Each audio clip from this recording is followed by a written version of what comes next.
یہ الف لام میم کا پارہ ہے، سورہ بقرہ ہے، اور یہاں پر اللہ تبارک و تعالیٰ ارشاد فرما رہے ہیں وَإِن كُنتُمْ فِي رَيْبٍ مِّمَّا نَزَّلْنَا عَلَىٰ عَبْدِنَا فَأْتُوا بِسُورَةٍ مِّن مِّثْلِهِ وَادْعُوا شُهَدَاءَكُم مِّن دُونِ اللَّهِ إِن كُنتُمْ صَادِقِينَ فَإِن لَّمْ تَفْعَلُوا وَلَن تَفْعَلُوا فَاتَّقُوا النَّارَ الَّتِي وَقُودُهَا النَّاسُ وَالْحِجَارَةُ اعدت للکافرین۔ یہاں پر دیکھیے یہ قرآن پاک جو حضور پاک رحمت للعالمین صلی اللہ علیہ وسلم کے اوپر نازل ہوا، تو مکے کے لوگ اپنے آپ کو یوں کہا کرتے تھے کہ ہم لوگ عربی النسل ہیں، زبان جانتے ہیں تو ہم لوگ، اور باقی پوری انسانیت گونگی ہے، پوری انسانیت کچھ نہیں جانتی ہے، زبان صرف ہم جانتے ہیں۔ وجہ کیا ہے؟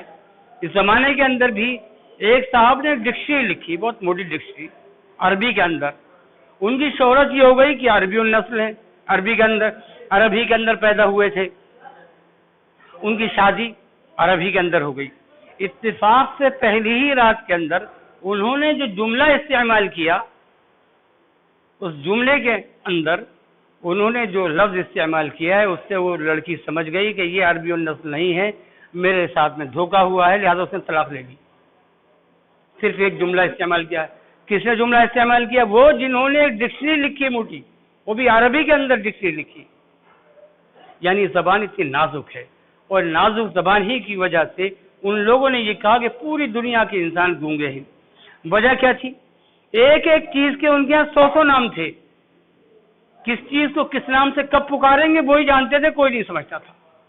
ہم نے تو سمجھ لیا بھائی اس کو گلاس کہتے ہیں، ایک لفظ ہے گلاس، اب گلاس کے علاوہ کیا کہتے ہیں اس کو ہم نہیں جانتے، لیکن ان کے یہاں گلاس کو استعمال کرنے کے لیے بھی 100 نام تھے، اب کس نام کو کب پکاریں گے وہی جانتے تھے۔ اس لیے انہوں نے پوری انسانیت کو گونگا کہا کہ پورے انسان گونگے ہیں، اور اگر زبان جانتے ہیں تو ہم لوگ جانتے ہیں۔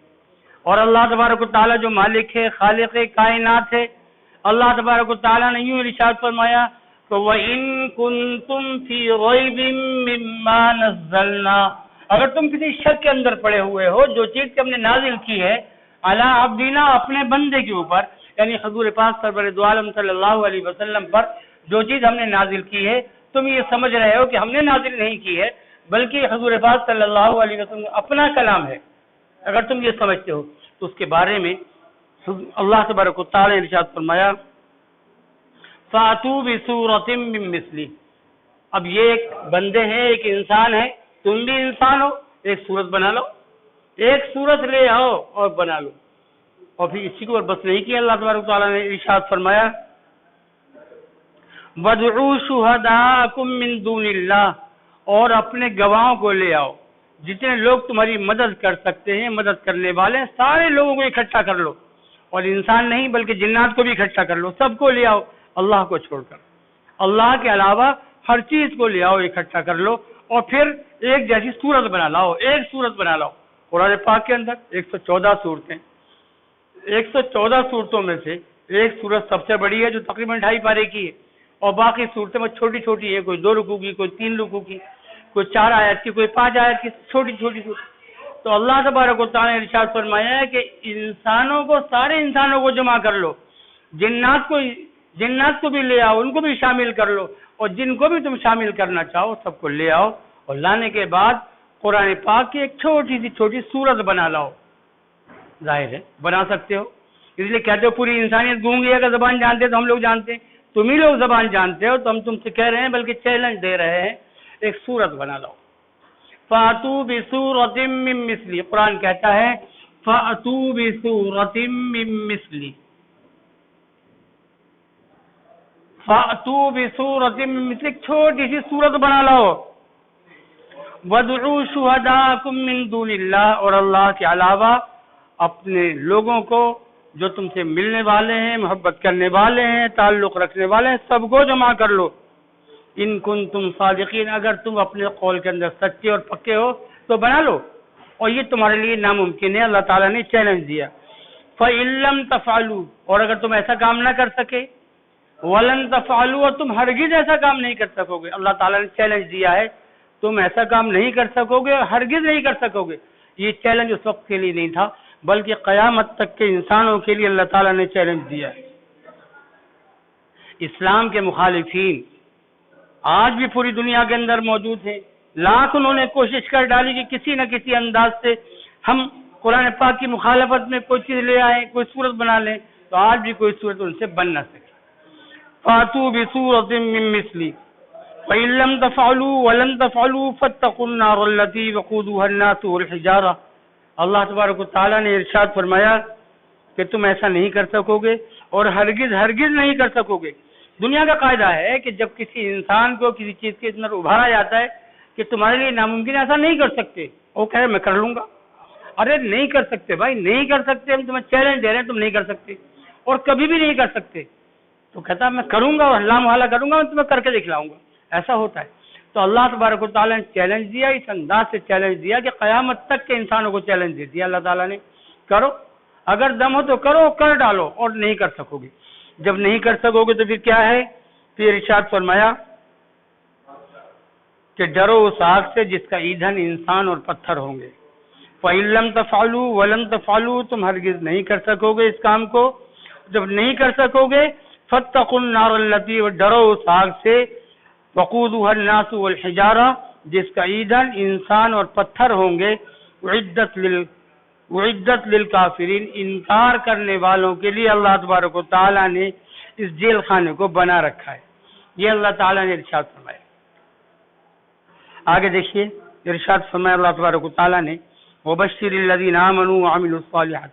تو اللہ تبارک و تعالیٰ کا اصول یہ ہے کہ اللہ تبارک و تعالیٰ اگر کسی کام کی برائی ظاہر فرماتے ہیں کہ بھئی یہ کام برا ہے، یہ کام غلط ہے، تو اس کی اچھائی بھی ارشاد فرماتے بھئی اچھا. برے لوگوں نے جو کام کیا تھا وہ یہ کام تھا، اور اچھے لوگوں نے جو کام کیا وہ یہ کام ہی ہے. برے لوگ وہ ہیں جو اللہ تبارک و تعالیٰ کے سامنے حاضر ہو رہے ہیں، وہ کہہ رہے ہیں کہ نہیں کام کریں گے، ہم کر کے دکھلائیں گے اور کر سکیں گے اور اپنی پوری طاقت جھونک دیں گے، ایسا ہم کام کر لیں گے، ہر صورت میں کریں گے. تو برے لوگ ہوئے. اچھے کون لوگ ہوئے؟ وہ اچھے لوگ ہوئے جنہوں نے اللہ کا، اللہ کے رسول کا کہنا مانا اور کہا کہ آمنا و صدقنا. آپ نے جیسے ارشاد فرما دیا ہم اس چیز کو مانتے ہیں. حضرت ابوبکر صدیق رضی اللہ عنہ حضور پاک سرور دو عالم صلی اللہ علیہ وسلم کے سب سے اچھے دوست تھے، ساتھی بھی تھے. تو ابوبکر صدیق رضی اللہ عنہ اپنے گھر کے اندر تھے، تشریف فرما تھے. ابو جہل کو موقع ملا کہ حضور پاک سرور دو عالم صلی اللہ علیہ وسلم نے ارشاد فرمایا کہ میں بیت المقدس گیا، اور بیت المقدس جانے کے بعد میں پہلے آسمان پہ، دوسرے آسمان پہ، ساتویں آسمان پہ گیا، اور جانے کے بعد میں لوٹ کر کے آیا، واپس آیا تو میرے گھر کی کنڈی ہل رہی تھی اور اس انداز سے میرا جو بستر تھا وہ بھی گرم تھا. تو کہا کہ اس سے بڑا جھوٹ کچھ نہیں ہو سکتا، اور ابو بکر کو آج میں اپنی لائن پر لے آؤں گا. یعنی کفر و شرک کے اوپر جو چل رہے تھے تو کفر و شرک پر آ جائیں گے، لوٹ آئیں گے. کامل یقین تھا.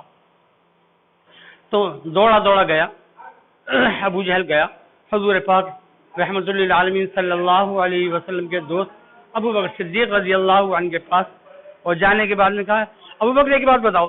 ایک شخص یوں کہتا ہے کہ میں وہاں چلا گیا، امریکہ چلا گیا، روس چلا گیا، لندن چلا گیا، اور جانے بعد میں لوٹ آیا اور یہ کام ہو گیا، یہ یقین کرو گے؟ کہیں گے کوئی یقین کرنے کی بات ہے، جو کوئی یقین کرنے کی چیز ہے نہیں. ایک شخص یوں کہتا ہے کہ میں یہاں سے وہاں پر گیا، بیت المقدس گیا، اور وہاں سے وہاں گیا، وہاں سے وہاں گیا، اور جب میں لوٹ کر کے آیا تو کنڈی ہل رہی تھی. تو کہیں گے حضور پاک صلی اللہ علیہ وسلم کی بات ہے، تو ہم تو 100% یقین کرتے ہیں، تو یقینی بات ہے، اس پر تو ہم یقین کرتے ہیں. اور اس سے بڑی بڑی چیزوں پر ہم نے یقین کیا. ہم نے جنت نہیں دیکھی، ہم نے جہنم نہیں دیکھی، ہم نے کوئی چیز نہیں دیکھی، لیکن حضور پاک صلی اللہ علیہ وسلم نے ارشاد فرمایا تو ہم نے کہا بالکل صحیح ہے، بالکل صحیح. تو حضور پاک سرور دو عالم صلی اللہ علیہ وسلم نے ابو بکر صدیق رضی اللہ عنہ کو اسی بات پر صدیق کا لقب دیا کہ صدیق. انہیں صدیق نہیں تھے، اس سے پہلے صدیق کا لقب نہیں دیا گیا تھا. ابو بکر صدیق رضی اللہ عنہ کو جو صدیق کا لقب ملا وہ یہیں سے ملا کہ حضور پاک رحمت للعالمین صلی اللہ علیہ وسلم کی بات کی تصدیق کی ابو بکر صدیق رضی اللہ عنہ نے کہ غیب کی بات پر ہم یقین کرتے ہیں، غیب کی بات پر ہم ایمان لاتے ہیں، اور اس سے بڑی بڑی باتوں پر ایمان لیتے ہیں.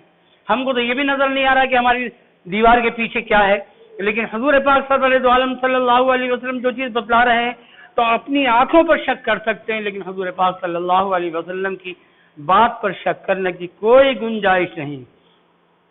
تو یہ واقعہ ہے ان حضرات کا، ایسے یقین کرتے تھے حضور پاک سرور دو عالم صلی اللہ علیہ وسلم کی بات پر کہ اپنی آنکھوں کو سمجھتے تھے ہماری آنکھیں جھوٹی ہیں، اپنے دماغ کو سمجھتے تھے کہ ہمارے دماغ کے اندر گوبر بھرا کچھ بھی نہیں ہے، لیکن حضور پاک صلی اللہ علیہ وسلم جو بات کہہ دی آمنا و صدقنا، اس سے سچی اور اچھی بات کوئی نہیں ہو سکتی۔ یہ حالات تھے ان حضرات کے۔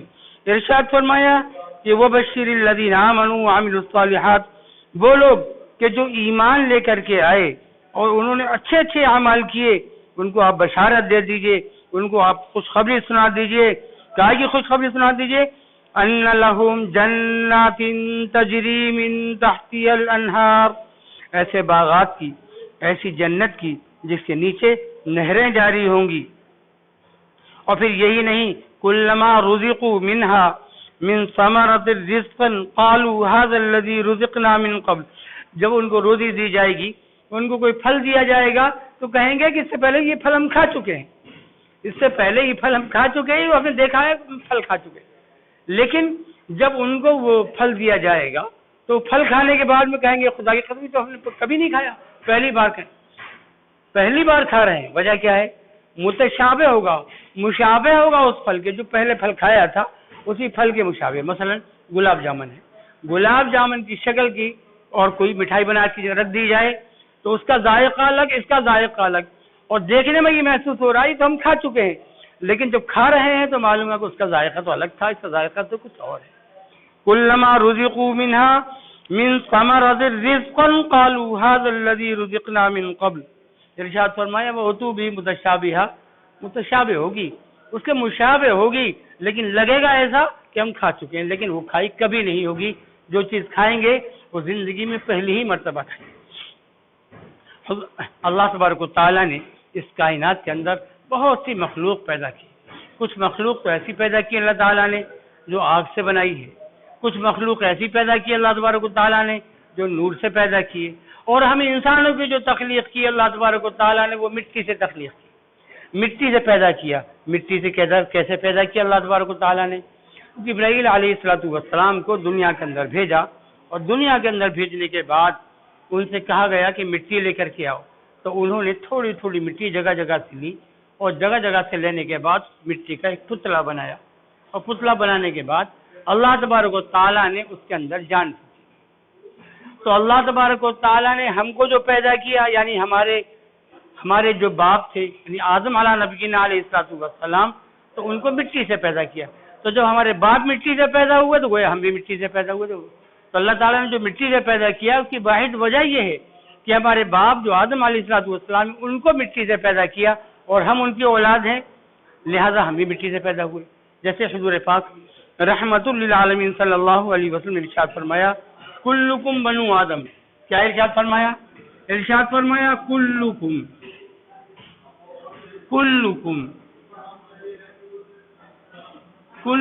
بنو آدم، کلکم بنو آدم، تم تمام کے تمام آدم علیہ السلام کی اولاد ہو۔ وہ آدم من تراب، اور آدم علیہ السلام کو اللہ تبارک و تعالیٰ نے مٹی سے پیدا کیا۔ تو جب آدم علیہ السلام کو مٹی سے پیدا کیا گیا تو ہم کو بھی گویا مٹی سے پیدا کیا۔ تو اللہ تبارک و تعالیٰ نے ہمارے اوپر یہ احسان کیا اور یہ کرم کا معاملہ فرمایا کہ ہم کو انسان بنایا اور حضور پاک رحمت للعالمین صلی اللہ علیہ وسلم کی امت کے اندر داخل کیا۔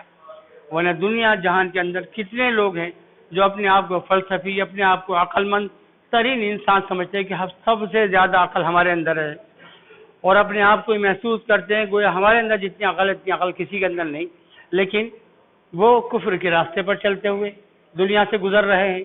تو ظاہر ہے کہ جب راستے سے ہٹ کر دوسرے راستے پر چلو گے تو راستہ تم کو سیدھا نظر آئے گا، لیکن وہ حق کا راستہ نہیں ہوگا، راندہ درگاہ ہوگا۔